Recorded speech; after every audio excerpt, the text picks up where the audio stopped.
বন্ধুরা, আমি একটা ইস্ত্রির কয়েল দিয়ে একটি ইমার্শন রড বানাবো। এই দেখেন, আমার হাতে একটি ইস্ত্রির কয়েল আছে 750 ওয়াট। আর আমি নিয়েছি এমসিল আঠা। এই এমসিল আঠাটি যে কয়েলে যেখানে তারটি লাগাবো সেখানটা করে লাগাবো।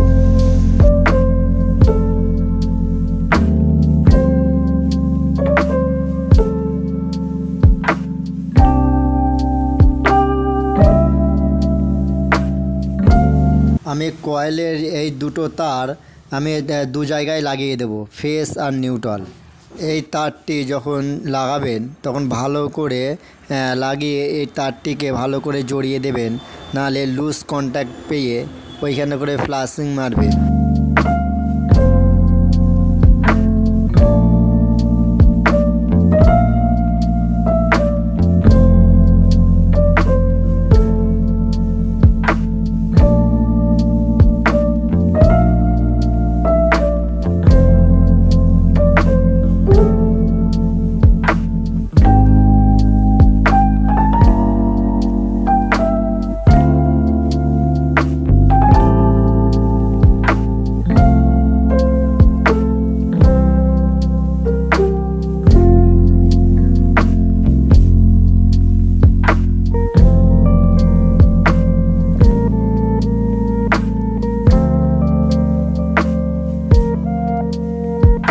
এমসিল আঠাটি দুটো মিলে আমি ভালো করে মিক্স করে তারপর আমি কয়েলের যে এখানে তার লাগিয়েছি সেখানটা করে লাগিয়ে দেব। ভালো করে লাগাতে হবে যাতে ওই তারটি জলের সাথে টাচ না হয়। ওই যে ফুপি বার হয়ে আছে না, যে তারটা আমি জড়িয়েছি, সে তারে ভালো করে আমি একটু কয়েলের দিকে নিয়ে এসে এমসিলটি দিয়ে ভালো করে লাগিয়ে দেব। জলের সাথে টাচ হলে কী হবে, জলটি সম্পূর্ণ বডি হয়ে যাবে, হাত দিলেই শর্ট লাগবে। আর বন্ধুরা, এটি থেকে যখন জল গরম করবেন, প্লাস্টিকের কিছুতে করে গরম করবেন।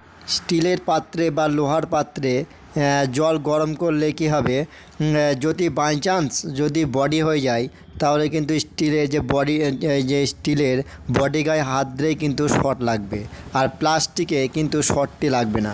আর এটি জল গরম করার সময় যেন জলে হাত দেবেন না, এমনি শর্ট লাগবে না। যদি কোনো কারণবশত যে ফুপিগুলো বার হয়ে যে এমসিল আঠা হয়তো ঠিক মতন হয়তো লাগেনি, সেখানটা করে হয়তো লিক করছে, সেগুলো জলে ঠেকে আছে, তাহলে কিন্তু জল বডি হওয়ার সম্ভাবনা সব থেকে বেশি।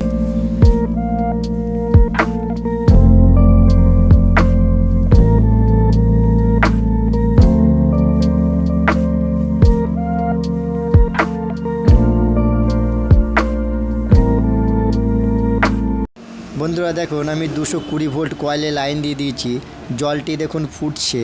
মোটামুটি 1 জগ জল গরম করতে আপনাদের খুব জোর সময় লাগবে 3 থেকে 4 মিনিট।